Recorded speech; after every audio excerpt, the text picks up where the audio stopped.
I, Vandana Katyal, is going to do the concept of exercise 6.2 of lines and angles chapter in this video. बच्चों 6.2 exercise जो है वो parallel lines पर based है। आपको पता है पैरेलल लाइंस क्या होती हैं? ऐसी दो लाइंस जो कभी मीट ना करें, those lines are known as parallel lines. यानी ये अगर एल लाइन है, ये एम लाइन है, मैं इधर से एक्सटेंड करूँ, इधर से करूँ, इधर से करूँ, इधर, ये कभी भी एक दूसरे को मीट नहीं करेंगी।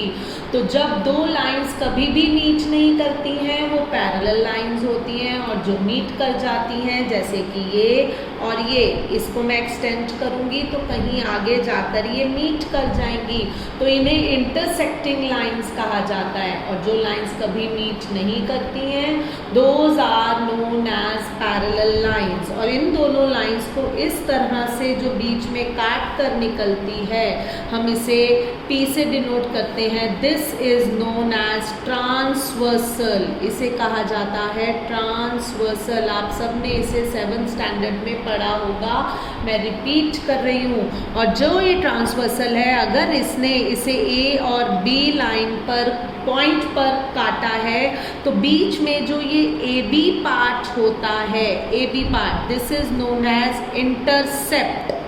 इसे हम कहते हैं intercept. AB is the intercept. Transversal का वो पोर्शन जो दोनों पैरेलल लाइंस के बीच में हो तो वो कहलाता है इंटरसेप्ट। अब अगर ये लाइन इस लाइन के पैरेलल है स्टूडेंट्स, तो आपको पता है ये है ट्रांसवर्सल।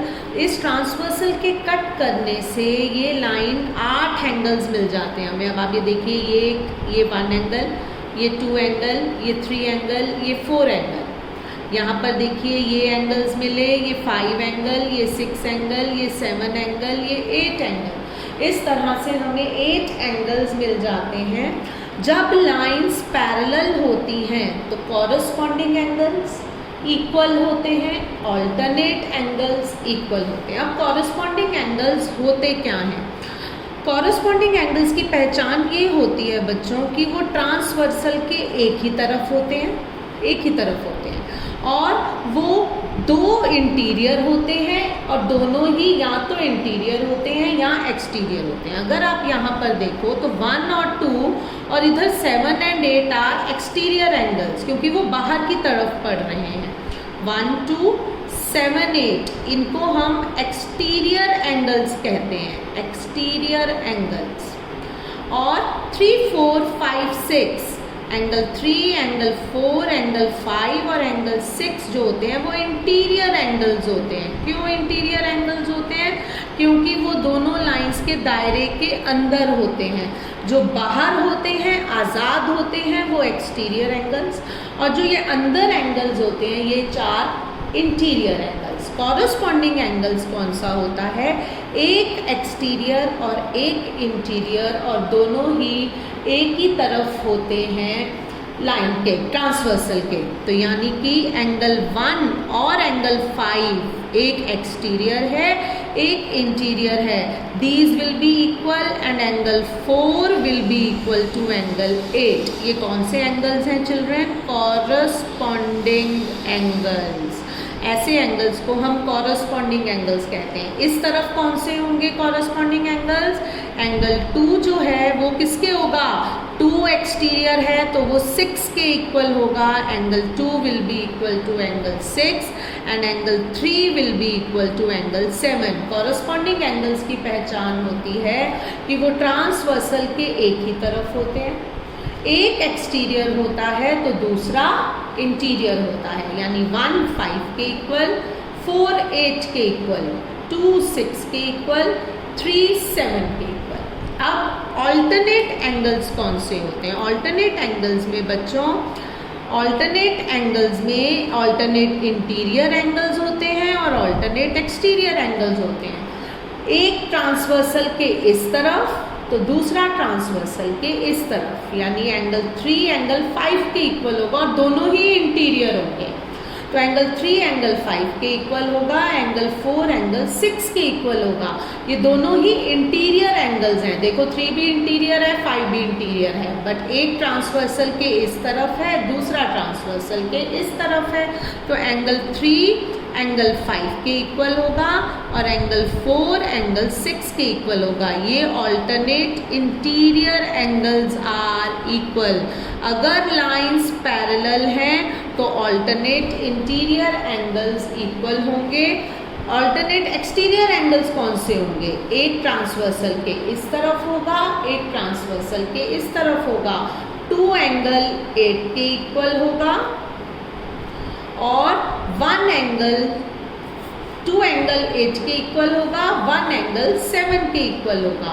ये दोनों ही जो हैं ये ऑल्टरनेट एक्सटीरियर एंगल्स कहलाते हैं। यानी कि अगर हमारी लाइंस पैरेलल हैं तो कॉरस्पॉन्डिंग एंगल्स इक्वल होंगे और alternate exterior and alternate interior angles भी इक्वल होंगे। ऑल्टरनेट एंगल्स पहचानने का तरीका होता है एक ट्रांसवर्सल के इस तरफ, एक ट्रांसवर्सल के इस तरफ, और दोनों ही या तो इंटीरियर या एक्सटीरियर। कॉरस्पॉन्डिंग एंगल्स होते हैं दोनों को एक ही तरफ होना पड़ेगा, एक एक्सटीरियर तो दूसरा इंटीरियर। ये पहचानने का सबसे आसान तरीका होता है। एक और प्रॉपर्टी होती है बच्चों, वो प्रॉपर्टी होती है कि को interior angles are supplementary. Co मतलब कंजिक्यूटिव इंटीरियर एंगल्स। क्या प्रॉपर्टी होती है कि consecutive interior angles, consecutive interior angles are supplementary. Supplementary मतलब जब जिन दो एंगल्स का सम 180 डिग्री हो जाए वो सप्लीमेंट्री होते हैं, जिनका सम 90 डिग्री हो वो कॉम्प्लीमेंट्री होते हैं।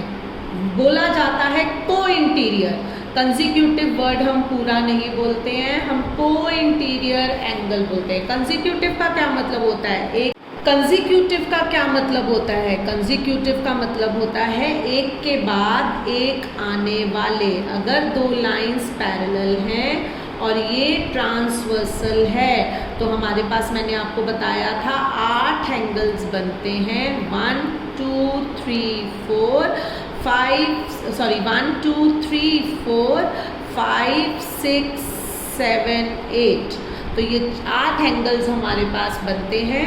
तो ये 4 + 6 कंजिक्यूटिव इंटीरियर एंगल्स, एक के बाद एक आने वाले, ये वाला 4 + 6 180 डिग्री होगा, 3 + 5 180 डिग्री होगा। Angle 4 + angle 6 will be equal to 180 degree and angle 3 + angle 5 will be equal to 180 degree. 4 + 6 ये हो गए को इंटीरियर एंगल्स। इंटीरियर एंगल्स में वैसे तो देखो 3 + 4 भी 180 होने वाला है क्योंकि ये दोनों लीनियर पेयर बनाते हैं, बट हमने पैरेलल लाइंस की कंटेक्स्ट में देखना है। एक 4 है और एक 6 है, ये दोनों एंगल्स कंजिक्यूटिव इंटीरियर एंगल्स हैं, तो इन दोनों का सम 180 डिग्री होगा और इधर 3 + 5 का 180 डिग्री होगा। को इंटीरियर एंगल्स अगर 180 डिग्री के हैं, लाइंस पैरेलल हैं, तो को इंटीरियर एंगल्स सप्लीमेंट्री होंगे। और बच्चों इसका कन्वर्स भी होता है।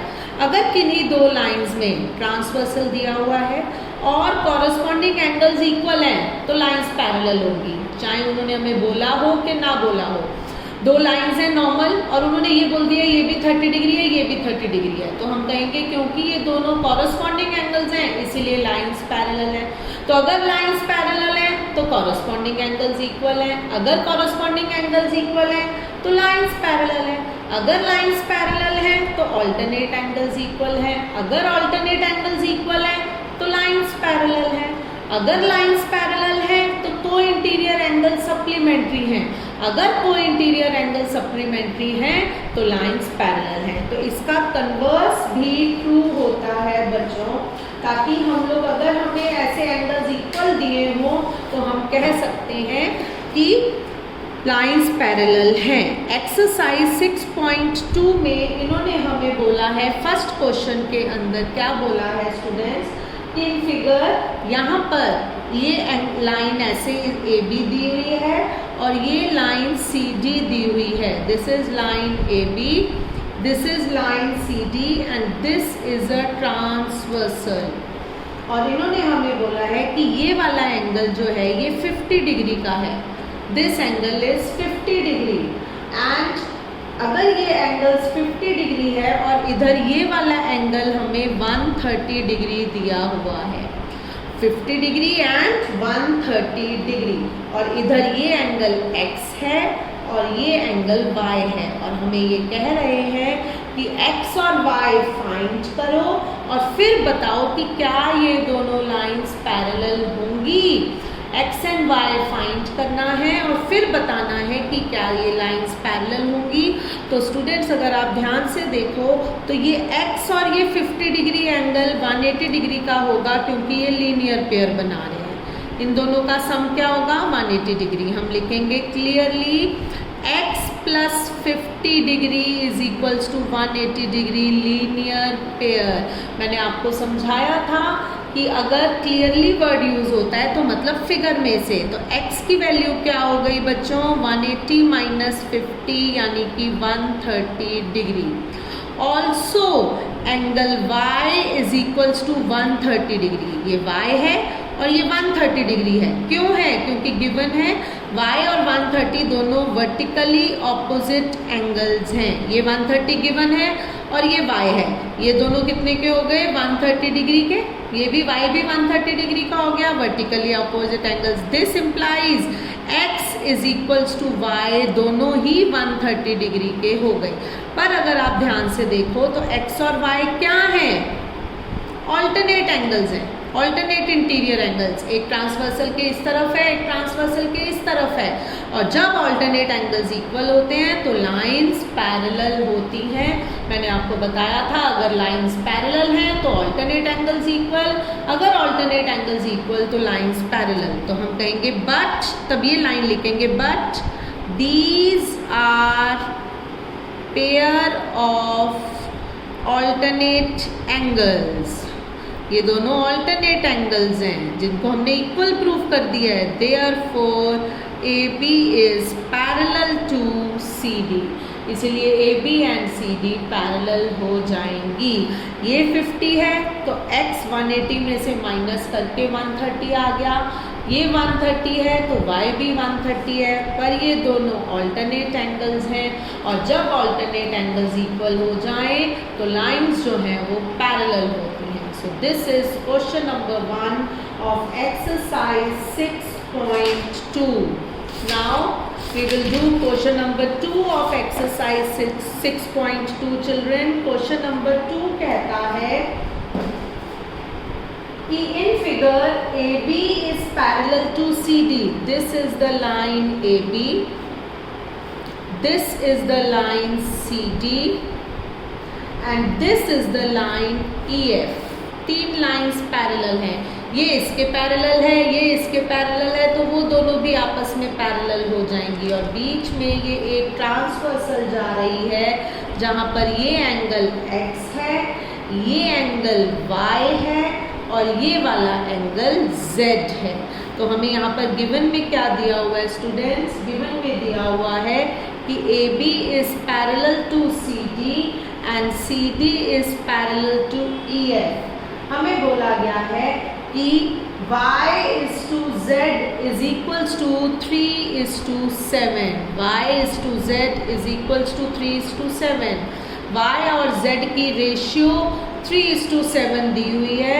हमें फाइंड करना है x. We have to find x. कैसे फाइंड करेंगे स्टूडेंट्स? क्योंकि दोनों लाइन, सॉल्यूशन लिख रही हूँ, क्योंकि दोनों लाइंस पैरेलल हैं. Since y is to z is equals to 3:7, तो लेट y को हम मान लेते हैं 3a और z को हम मान लेते हैं 7a. जब भी रेशियो दी होती है तो कोई एक अल्फ़ाबेट जोड़कर साथ में ले लिया जाता है.